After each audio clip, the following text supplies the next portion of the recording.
Hello, physics students. As promised, we are looking at forces, and we've got some force problems. Alrighty, so let's think of some awesome scenarios. So first of all, let's say that we've got this kid, and this kid is really good at basketball. All right, so here he is. He's got some seriously good basketball legs. There's his nice kicks. And here's his arms, and here's his hand, and here's his basketball, and he's bouncing that. Well, this kid right here, he is really good at basketball. We're going to call him Peter. Okay, so Peter's right here, and Peter doesn't have a hand over here, but he's still awesome. And so one of the awesome tricks that Peter does that impresses everybody around him is that he actually jumps and leaps into the air and does a whole flip, right? He just jumps straight up into the air and slam dunks the basketball, and he's amazing at it. So Peter's got these sweet skills. Let's say that Peter weighs, I don't know, let's just sort of make up a number. Let's say that Peter weighs 60 kilograms, right? So Peter is at around 60 kilograms. Yeah, actually, that's a little light. That's about 130 pounds. Let's put him at 80 kilograms, okay? So Peter is at 80 kilograms. And let's say that Peter jumps up with a force of 200 newtons, okay? So 200 newtons. And so with a force of 200 newtons, let's say that's what he's able to do in order to slam dunk this basketball, right? And he does it all the time, and there's always people around going, "Ooh, Peter, you're amazing." All right, and so, excuse my cold, you can tell that I'm having a hard day, and it's all you students' fault because you have brought germs into my classroom. So anyways, Peter is jumping with this force. So let's figure out then, could we learn something about his jump? Like, how fast does Peter actually accelerate off the ground? Well, it's not hard, because force net equals mass times acceleration. So the force net is going to equal his mass, which is 80 kilograms, times his acceleration, which we don't know. We know that the force net is 200 newtons, so I can write that in there. So 200 newtons equals 80 kilograms. So 200 divided by 80 equals 2.5 meters per second squared. Now that is fast. And like I said, Peter's awesome. So Peter can jump up and he can accelerate straight up and slam dunk that basketball, going up an acceleration of 2.5 meters per second squared. All right, let's look at something a little bit more complicated. Okay, let's say that there's a girl, and let's call her Sarah. Oops, she needs a dress. Her skirt, and there's her arms, and there she is, and there's her hairs. And she has a hand and a second hand. And let's say she's walking her dog, okay? And here's her dog. It's got a tail, it's got 4 legs, it's got a head and a body and an ear. All right, so this is her dog. And let's say that she's walking her dog along, right? And here's the ground right here. And lo and behold, a UFO, and it's labeled actually UFO, from the sky falls. Woo! Okay, and the UFO lands on her dog Fluffy.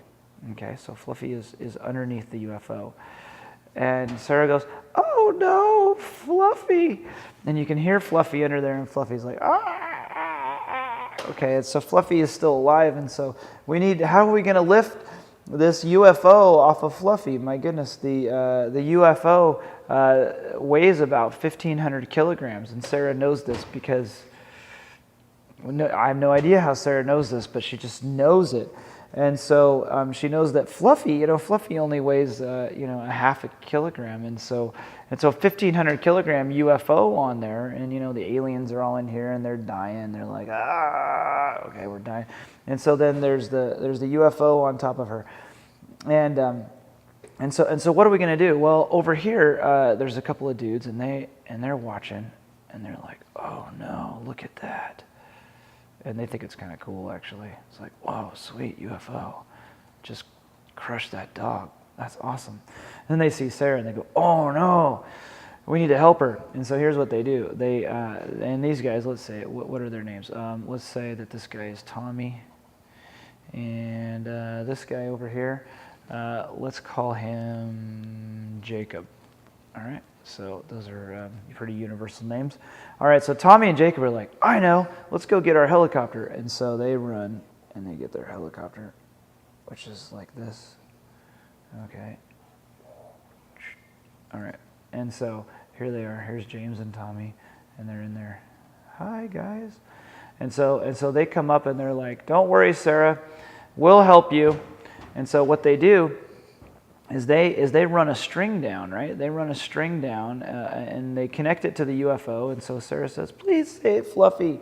And so they need to pull this, and let's just say that, here, I'm going to erase that. Let's just say that they're straight down below it, and so they're directly above the UFO, and they pull it down. I know this string is at a slant, but we connected it. Let's say it's straight up above, and so they connect this, and so let's say that it's a very large helicopter that they just and they just have this helicopter because Tommy and Jacob are awesome and they're really rich, and so this the helicopter itself weighs 5.0 times 10 to the third kilograms, and so it's a nice heavy helicopter.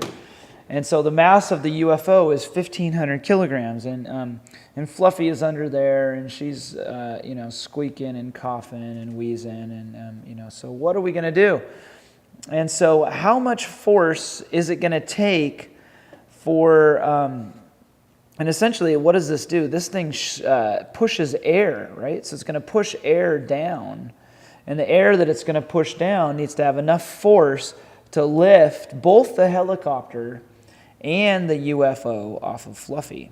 And so how much force must the air exert on the helicopter to lift the UFO, right? And let's say that they figure that they need to accelerate the UFO at 1.5 meters per second squared to get it off Fluffy in time to save her, okay?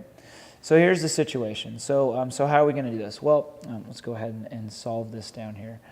So let's think about it. So the net force, and that's what we're looking for in this scenario is force, is going to equal the mass times the acceleration. Well, we have an acceleration. Well, first of all, we have the mass of the helicopter and the mass of the UFO. So this weighs 5,000 kilograms, and this is 1,500. So that gives me a total of 6,500 kilograms, right? But we have to lift this thing at an acceleration of 1.5 meters per second squared. But we also have the force of gravity that is accelerating us down at 9.8 meters per second squared, right? So the force needed is going to have to be a net force. So we have to not only go against the force of gravity, we have to also add to it 1.5. So you could add those together. You could say plus we also have a force that is going to be 6,500 kilograms, right? Because gravity is acting on the UFO and the helicopter times 9.8 meters per second squared. So in this case, we have several forces acting on this. So if we have a net force now, we're going to have an ability to go up at 1.5 meters per second squared. So let's go ahead and just you multiply this, add it all together, and we get a force of 7.3 times 10 to the fourth newtons up. And so you want to define your direction. So your force is going to, well, actually the force isn't going to be up. In this case, the force is the air pushing down. So, so that's what you're going to need to have. You're going to have that air pushing down, which is actually going to go against the ground, which is going to cause the ground to push back and actually push on the helicopter. That's Newton's third law, but we won't get into that right now. So let's just kind of throw one more kind of little scenario in there. What if the rope that we use to connect the load? What if we use 2 ropes? Let's say we use 2 ropes, or let's say we just use 1 rope. Sorry, let's just say we use 1 rope, and let's say that this 1 rope was able to withstand a tension of 20,000 newtons, right? So can this load be lifted? Okay. So can this load be lifted at with this chain? Because they only have this one chain that can withstand a force of 20,000 newtons. So let's think about this right now. What do we have? What do we have here? So what does the chain have to hold? The chain only has to hold up the 1,500 kilograms, right? The chain isn't also holding up the helicopter, so we can't use the same number here.